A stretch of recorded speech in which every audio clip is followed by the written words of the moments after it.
Hello students, in previous class we discussed about the different methods of preparation for the alcohol phenols. Now in this class we will discuss about the chemical properties of the alcohol and phenol. Chemical properties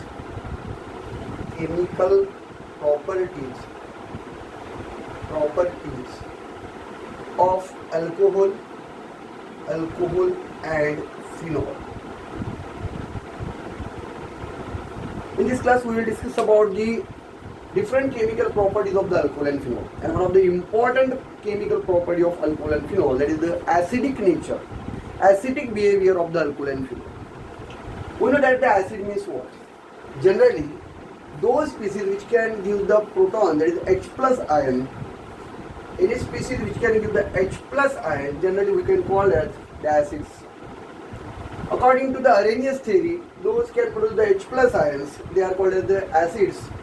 According to the Lewis-Bronsted theory, those can give the proton or proton donor species are called as the acid. Nothing but proton donor means what? H plus ions. And according to the Lewis theory, the lone pair acceptor species like as a AlCl3, which can accept the lone pair of electrons to complete their octet, they are also the acidic in nature.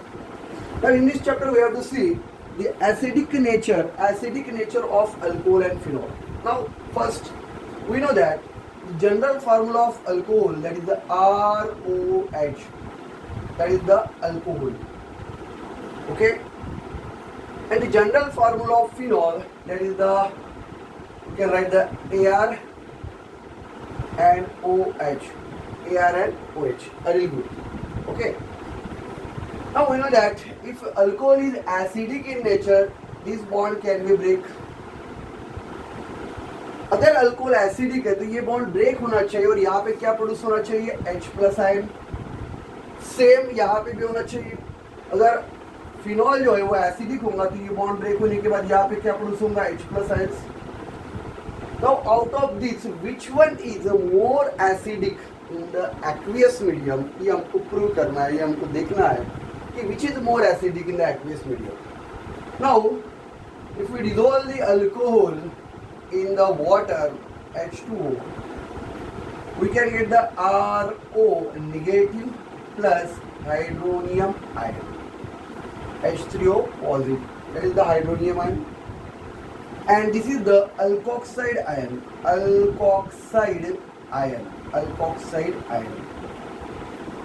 If this alkoxide ion is more stable than the alcohol, then it can easily produce the H plus ions, and that H plus ions may attack on the water molecule to produce the hydronium. अगर यहाँ पे alkoxide ion जो है वो ज़्यादा stable होगा किससे?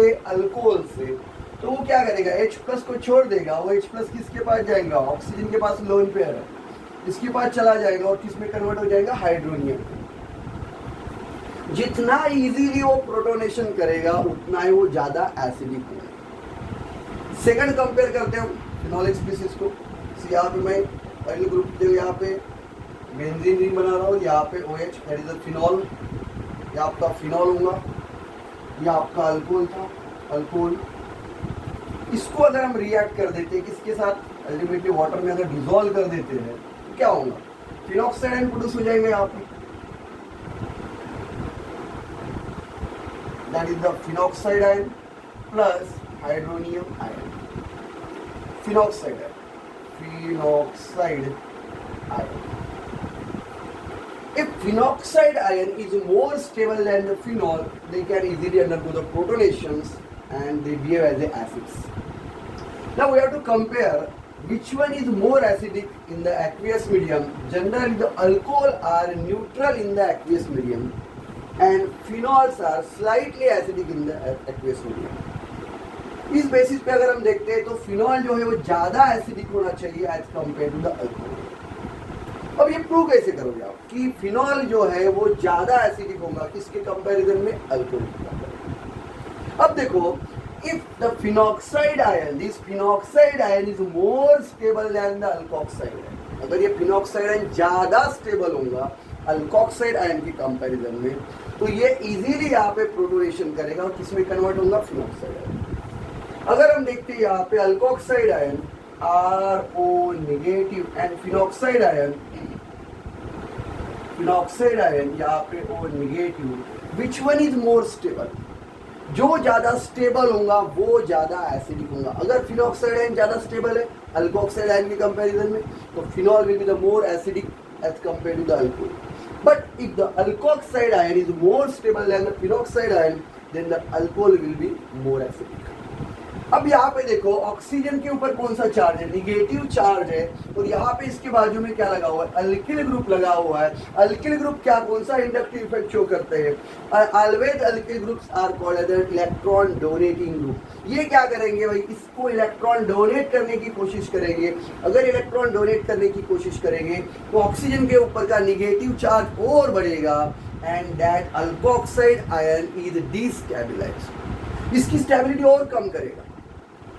यहाँ पे अगर इलेक्ट्रॉन डोनेटिंग ग्रुप प्रेजेंट है तो वो ऑक्सीजन के ऊपर निगेटिव चार्ज इलेक्ट्रॉन डेंसिटी और बढ़ाएगा, और इस तरीके से यहाँ पे इसकी स्टेबिलिटी जो है वो बहुत कम होगी। जितना ज़्यादा चार्ज होगा उतनी स्टेबिलिटी कम होगी। इस केस में अल्किल ग्रुप अगर इलेक्ट्रॉन डोनेट नहीं अल्टीमेटली अपने इलेक्ट्रॉन जो है थोड़े से झुका देगा ऑक्सीजन की तरफ। ऑक्सीजन के ऊपर इलेक्ट्रॉन की डेंसिटी बढ़ जाएगी, अल्टीमेटली निगेटिव चार्ज बढ़ेगा। जितना चार्ज ज़्यादा बढ़ेगा उतनी स्टेबिलिटी कम होगी।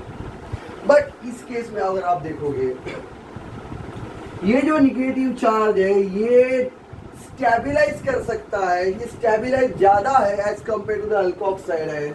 उसके पीछे का रीजन क्या है कि they can form the resonance structure. यहाँ पे आपको क्या दिखेगा, रेजोनेंस इफेक्ट दिखेगा। रेजोनेंस इफेक्ट कैसे दिखेगा आप थोड़ा सा समझ लेते हैं। जैसे देखो रेजोनेंस इफेक्ट कहाँ पे दिखता है, पाई सिग्मा निगेटिव चार्ज, जहां जहां पाई सिग्मा निगेटिव चार्ज होगा या पाई सिग्मा पॉजिटिव चार्ज होगा, pi sigma vacant P orbital ultimately positive charge या लोन पेयर होगा, पाई सिग्मा पाई होगा, तो सारे केसेस में आपको क्या दिखेगा, रेजोनेंस दिखेगा। Resonance means what, the delocalization of the pi electrons, displacement of the pi electrons.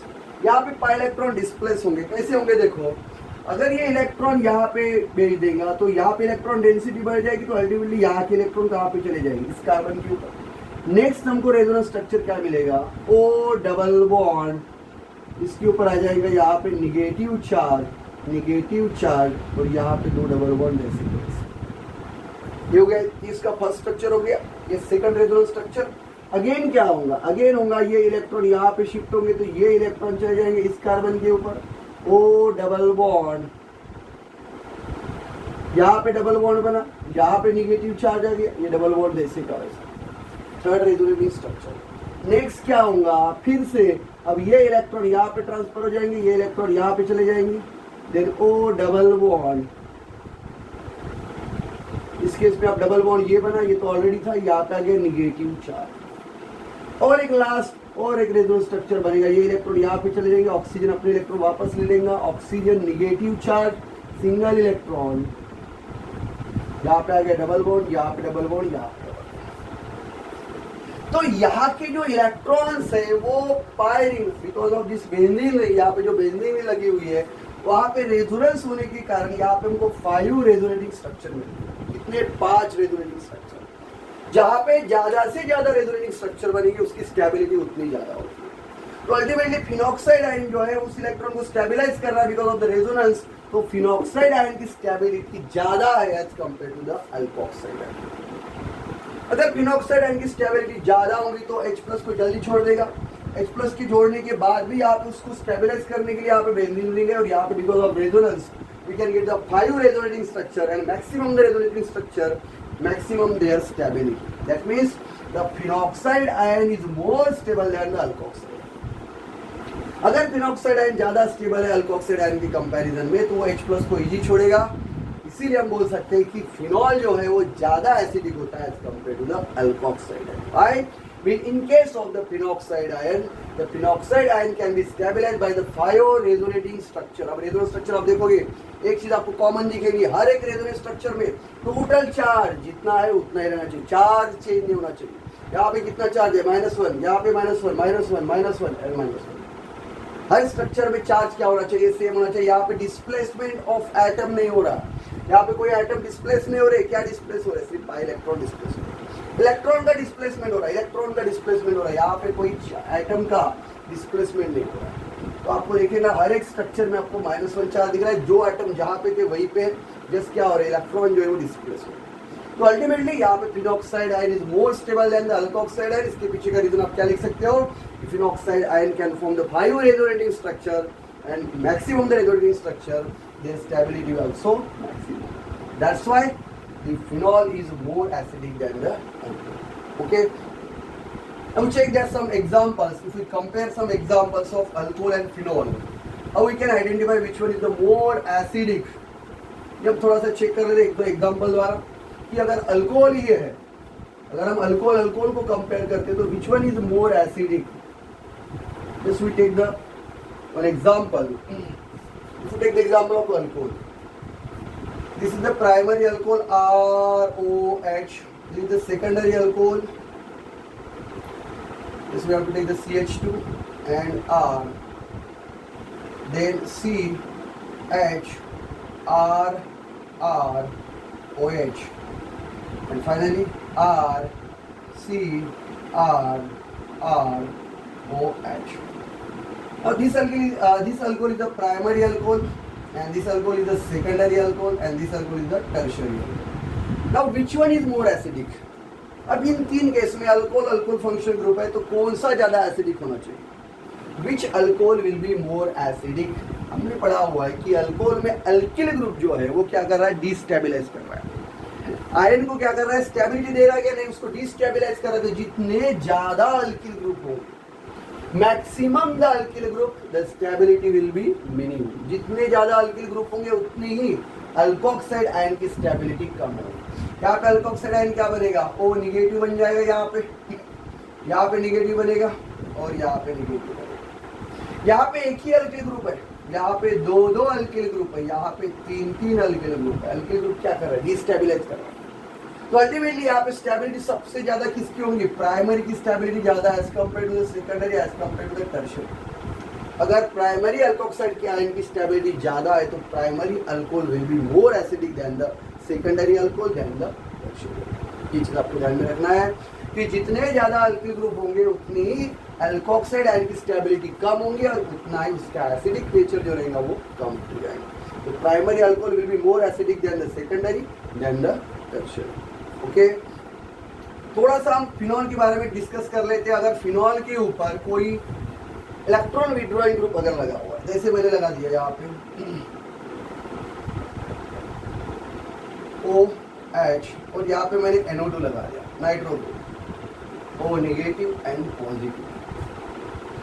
और दूसरा मैंने सिंपल एक फिनॉल लिया है जहाँ पे कोई इलेक्ट्रॉन विड्रॉइंग ग्रुप नहीं लगा हुआ है, OH ले लिया, ठीक है।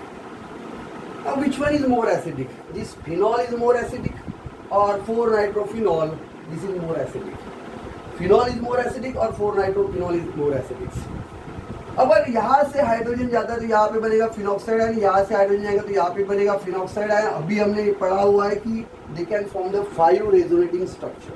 कितना रेजोनेंट स्ट्रक्चर बनाएगा, 5 रेजोनेंट स्ट्रक्चर बनाएगा। अगर यहाँ पे नाइट्रो ग्रुप लगा दिया तो क्या ये भी 5 रेजोनेंट स्ट्रक्चर बनाएगा, थोड़ा सा चेक कर लेते हैं हम कितने बना सकता है, चेक करो।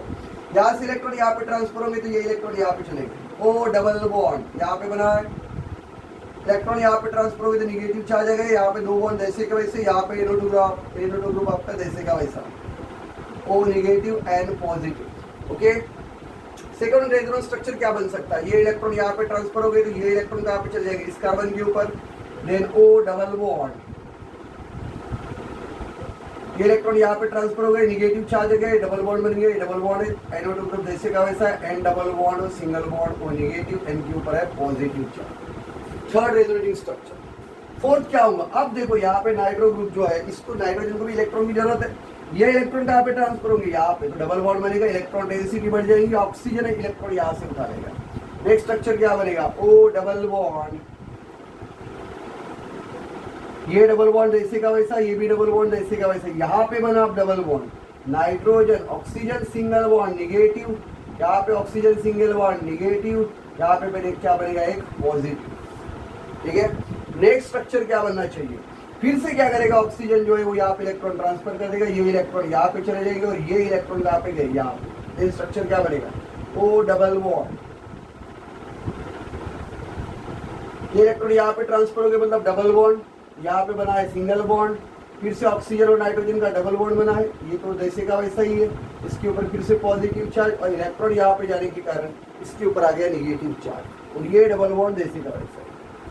कितने हो गए, 1 2 3 4 5 और बनेगा, हाँ बनेगा। ये इलेक्ट्रॉन यहाँ पे ट्रांसफर हो गए तो ये इलेक्ट्रॉन ऑक्सीजन को वापस मिल जाएंगे, oxygen negative charge single bond, यहाँ पे बना है डबल बॉन्ड, यहाँ पे डबल बॉन्ड, यहाँ पे डबल बॉन्ड, एरो2 ग्रुप जैसे का वैसा, double bond O, single bond O, negative, यहाँ पे पॉजिटिव। कितने हेटेरोजेनिक स्ट्रक्चर बने यहाँ पे, 1 2 3 4 5 6। फिनॉल की फिनॉक्साइड आयन के केस में कितने रेजोनेंस स्ट्रक्चर बन रहे थे, 5। इस केस में कितने बन गए, 6। एक रेजोनेंस स्ट्रक्चर ज्यादा बन गया, जितने ज्यादा रेजोनेंस स्ट्रक्चर उतनी उसकी स्टेबिलिटी ज्यादा। तो यहाँ पे in presence of the electron withdrawing group, यहाँ पे फिनॉक्साइड जो आयन है कितने स्ट्रक्चर बना रहा है, 6 रेजोनेंस स्ट्रक्चर बना रहा है। तो इस आयन की स्टेबिलिटी इस आयन के कंपैरिजन में क्या होनी चाहिए, ज्यादा होनी चाहिए। इसलिए ये आपका जो रहेगा compound, this will be more acidic then this. So in presence of electron withdrawing group, the acidity of phenol is increases and opposite of if the electron donating group is there. यहाँ पे अगर मैं electron donating group लगा देता हूँ, जैसे मैंने hydrogen लगा दिया यहाँ पे, क्या OH लगा दिया, तो इस केस में इलेक्ट्रॉन डोनेटिंग अगर ग्रुप है यहाँ, तो उस केस में उसकी एसिडिटी क्या होगी, कम। ठीक है, तो ये था एसिडिक कैरेक्टर और acidic properties of the alcohol and phenol. जितने भी पॉइंट्स बताए आपको रिमेम्बर करना है। इसके ऊपर एमसीक्यू में क्वेश्चन या आपको अदर क्वेश्चन भी आ सकता है, गिव रीजनिंग वाला कि why phenol is more acidic then the alcohol. तो आपको एक्सप्लेनेशन देना है, उसके रेजोनेंस स्ट्रक्चर बनाना है, और जितने ज़्यादा रेजोनेंस स्ट्रक्चर उतनी स्टेबिलिटी ज़्यादा। और अगर हमको फिनॉक्साइड आयन और यहाँ पे नाइट्रो के प्रेजेंस में अगर मिलता है, तो इलेक्ट्रॉन विड्रॉइंग ग्रुप के प्रेजेंस में हमको ज़्यादा रेजोनेंस स्ट्रक्चर मिल रहा है, इसलिए इसकी एसिडिटी जो रहेंगी वो ज़्यादा रहेंगी as compare to the phenoxide. Okay, C.